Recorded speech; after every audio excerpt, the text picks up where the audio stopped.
ഈ ചോദിച്ച ചോദ്യത്തിൽ എനിക്ക് തോന്നിയ ഒരു പോയിന്റ്, സിനിമ ഒരു എൻ്റർടൈൻമെൻറ്റ് മീഡിയമാണ്. ഈ റിവ്യൂസും അങ്ങനെ ജഡ്ജ്മെൻറ്റലായിട്ടുള്ള ഒരു ആറ്റിറ്റ്യൂഡ്, അതൊരു സെപ്പറേറ്റ് കൈൻഡ് ഓഫ് എൻ്റർടൈൻമെൻറ്റ് തന്നെയാണ്. അത് ആക്ച്വലി സിനിമയായിട്ടൊരു ബന്ധമില്ല.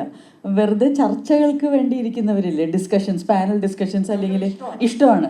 അപ്പോൾ അവർ ആ ചർച്ചകൾ കാണാനായിട്ട് റിവ്യൂസ് കാണാൻ ഇഷ്ടപ്പെടുന്നവരുണ്ട്. അവരൊരു പക്ഷേ മൂവി ബഫ്സ് ആവണമെന്ന് പോലുമില്ല. അവർക്ക് ചിലപ്പോൾ ഈ എന്താ പറയുക, സിനിമകളെ റിവ്യൂ ചെയ്യുന്ന ആ ഒരു പാറ്റേൺ കാണാനാണ് അവർക്കിഷ്ടം. അവരൊരു പക്ഷെ ഒരുപാട് സിനിമകൾ കാണുന്ന ആൾക്കാരായിരിക്കില്ല. അപ്പോൾ നമ്മൾ അത് ക്ലിയർ ആയിട്ട് നമ്മൾ ഏത് കൂട്ടത്തിലാണ് പെടുന്നതെന്ന് നമുക്കൊരു ക്ലാരിറ്റി വേണം. ഞാൻ സിനിമ ഇഷ്ടപ്പെടുന്ന ഒരാളാണെങ്കിൽ എൻ്റെ രസത്തിന് ഞാൻ പോയി സിനിമ എക്സ്പെരിമെൻറ്റ് ചെയ്യണം, ഒരു അഡ്വഞ്ചറായിട്ട് കാണണം. എല്ലാവരും അവിടെ പോകുന്നത് സേഫാണ്, ഇത് 100% നിങ്ങൾക്ക് തൃപ്തി തരും എന്ന് പറഞ്ഞിട്ട് മാത്രം പോയി സിനിമ കാണേണ്ട കാര്യമില്ല. Each cinema is an adventure. നിങ്ങളുടെ ലൈഫിലൊരു 2.5-3 hours ഒരു അഡ്വെഞ്ചറിലേക്ക് പോവുകയാണ്. ഒരു സ്റ്റോറി ടെല്ലിങ്ങിലൂടെ നിങ്ങൾ വേറൊരു ലോകത്തിലേക്ക്, ആ കഥ ക്രിയേറ്റ് ചെയ്തവരുടെ ലോകത്തിലോട്ട് നമ്മൾ സഞ്ചരിക്കാൻ പോവുകയാണ്. അതിന് നമ്മൾ എടുക്കുന്ന റിസ്ക് ആക്ച്വലി നോക്കിയാൽ വളരെ ചെറുതല്ലേ, ഒരു ടിക്കറ്റ് വാങ്ങിക്കുന്നതിൻ്റെ റിസ്ക് അല്ലേ ഉള്ളൂ. അപ്പോൾ ഐ തിങ്ക് സിനിമയോടുള്ള ആ ഒരു അഡ്വെഞ്ചറസ് സ്പിരിറ്റ് നമുക്ക് ഭയങ്കരമായിട്ട് കുറഞ്ഞിട്ടുണ്ട്. എല്ലാവരും റിവ്യൂസ് പറഞ്ഞ് എല്ലാവരും നല്ലത് പറഞ്ഞതിന് ശേഷം ഞാൻ പോയി കാണാം. പിന്നെ എന്താ അതിലുള്ള thrill? Just go experiment with movies, have fun with it എന്നാണ് എനിക്ക് തോന്നുന്നത്. We are taking it too seriously.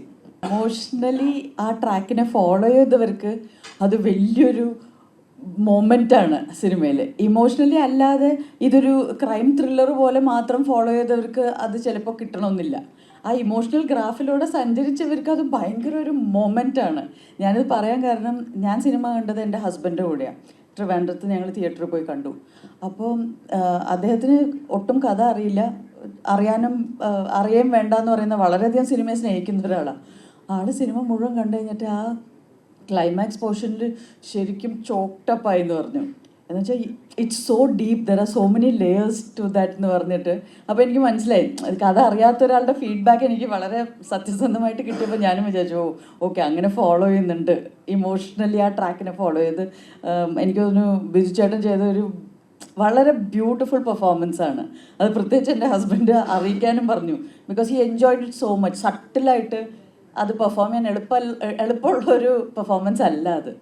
As an actor എനിക്കത് പറയണമെന്ന് തോന്നി. സാർ പറഞ്ഞ ലാസ്റ്റ് പോയിന്റിനോട് എനിക്ക് കംപ്ലീറ്റ് യോജിപ്പുള്ള ഒരാളാണ്. അതായത് കുട്ടികൾ ഉണ്ടാവുന്നതിന് മുമ്പും കുട്ടികളെ എങ്ങനെ നോക്കും എന്നൊക്കെ ഉള്ളൊരു പ്ലാൻ ഉണ്ടായിരിക്കണം. അതിൻ്റെ ഒരു റെസ്പോൺസിബിലിറ്റി പേരൻസ് വളരെ സീരിയസ് ആയിട്ട് എടുക്കേണ്ടതാണ്. ഇതൊരു ഡീഫോൾട്ട് മോഡിൽ കല്യാണം കഴിഞ്ഞാൽ കുട്ടികളുണ്ടാവണം, അതങ്ങനെ പൊയ്ക്കോളും, എങ്ങനെയെങ്കിലും പൊയ്ക്കോളും എന്നുള്ള രീതിയിൽ ചിന്തിക്കുന്നത് തെറ്റാണെന്ന് വിചാരിക്കുന്ന ഒരാളാണ് ഞാൻ വളരെ എൻ്റെ പേഴ്സണൽ ലൈഫ് എന്ന് പറയുന്നത്, വളരെ ചെറിയ പ്രായത്തിൽ ഞാൻ കുട്ടികൾ വേണ്ട എന്ന് തീരുമാനിച്ച ഒരാളാണ്. ബിക്കോസ് എനിക്ക് നല്ലൊരു പേരൻ്റ് ആവാൻ പറ്റുമെന്ന് തോന്നുന്നില്ല എന്നൊരു തോന്നൽ എനിക്ക് വന്നു. അങ്ങനെ ഞാൻ വിചാരിച്ചു, ആദ്യം ഞാൻ കുറച്ചും കൂടെയും പക്വതയുള്ള ഒരാളാവണം. ബിക്കോസ് എൻ്റെ പേരൻസ് എന്നെ വളർത്തിയത് അത്ര ഏറ്റവും നല്ല രീതിയിലല്ല എന്നുള്ളൊരു തോന്നലുള്ള ഒരു കുട്ടിയായിരുന്നു ഞാൻ. എന്നെ കുറേ കൂടെ കെയർ ചെയ്യാമായിരുന്നു എന്നെക്കുറിച്ച്. എന്ന് വെച്ചാൽ ആദ്യം ഞാൻ ഭയങ്കരമായിട്ട് ഇൻഡിപെൻഡൻസിന് വേണ്ടി ഫൈറ്റ് ചെയ്തൊരു കുട്ടിയാണ്. അപ്പോൾ അവർ അവസാനം നോക്കിയപ്പോൾ എല്ലാം തന്നെ ചെയ്യുന്നുണ്ട്, എന്നാൽ ചെയ്തോട്ടെ എന്ന് വിചാരിച്ച് വിട്ട പേരൻസാണ്. പിന്നീട് എൻ്റെ കംപ്ലൈൻ്റ് ആയിരുന്നു, എന്നെ സപ്പോർട്ട് ചെയ്തില്ല, എന്നെ എല്ലാത്തിനും ഒറ്റയ്ക്ക് വിട്ടു. എന്നുവെച്ചാൽ നമ്മുടെ മനസ്സിൽ ഈ ഐഡിയാസ് മാറിക്കൊണ്ടേയിരിക്കും. പിന്നീട് കുട്ടികളെന്നാൽ ഞാൻ പേരൻ്റ് ആവണ്ട എന്ന് തീരുമാനിച്ചു.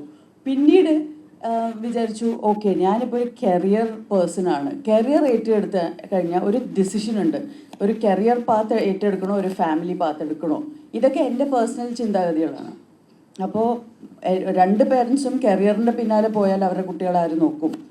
അപ്പം I believe that parenting and കുട്ടികളുടെ കാര്യം വളരെ കോൺഷ്യസ് ആയിട്ട് എടുക്കേണ്ട ഒരു ഡിസിഷൻ തന്നെയാണ് നമ്മുടെ സമൂഹത്തിൽ. നല്ലൊരു തലമുറ, ഓരോ തലമുറ ബെറ്റർ ആൻഡ് ബെറ്റർ ആവണമെങ്കിൽ ആ തലമുറയിൽ പേരൻസ് വളരെ കോൺഷ്യസ് ആയിട്ട് എടുക്കേണ്ട ഒരു തീരുമാനമാണ്. അതോടൊപ്പം തന്നെ എനിക്ക് പറയാനുള്ളത്, ഇപ്പോഴത്തെ തലമുറ വളരെ പക്വതയുള്ളൊരു തലമുറയാണ്. അവർ ഒരുപാട് കെയർ കിട്ടി വളർന്നിട്ടുള്ള തലമുറയാണ്. ഒരുപക്ഷെ എൻ്റെയൊക്കെ തലമുറ, which is called a very short ഫേസാണ്. മില്ലനിയൽസിന് തൊട്ട് മുമ്പ് 76 to 83 എന്ന് പറയുന്നൊരു കാലഘട്ടത്തിലുള്ളവരാണ് ഈ തല്ലുകൊണ്ട് വളർന്നവർ. എന്തിനും ഏതിനും അടി, നിങ്ങൾ തെറ്റ് ചെയ്താലും അടി, നിങ്ങളോട് ആരെങ്കിലും തെറ്റ് ചെയ്താലും നിങ്ങൾക്ക് അടി എന്നുള്ള ഒരു ടൈപ്പ് ഓഫ് പേരൻറ്റിങ് ആയിരുന്നു. സ്കൂളിൽ അടി കൊള്ളുമായിരുന്നു, ചൂരിലുകൊണ്ട് അടിക്കുക, അതൊന്നും ഇപ്പോൾ ഇല്ല. അപ്പോൾ ഒരുപാട് കെയറും റെസ്പെക്റ്റും കിട്ടി വളർന്നിട്ടുള്ള ഒരു തലമുറയാണ് ശരിക്കും ഇപ്പോൾ ഉള്ളത്. അതൊരു പക്ഷെ നല്ലതായിരിക്കാം, നമുക്ക് ഓരോ തലമുറ കഴിയുമ്പോഴേ അറിയുള്ളൂ. പിന്നെ ഇപ്പോഴത്തെ തലമുറ തലതെറിച്ചതാണെന്ന് പറയുന്നൊരു ഹെഡ്ലൈൻ എല്ലാ തലമുറയും കേട്ടിട്ടുള്ളതാണ്. അപ്പോൾ അത് വെറുതെ ഒരു ക്ലീശിയ സ്റ്റേറ്റ്മെൻ്റ് എന്ന് എനിക്ക് തോന്നിയിട്ടുള്ളത്.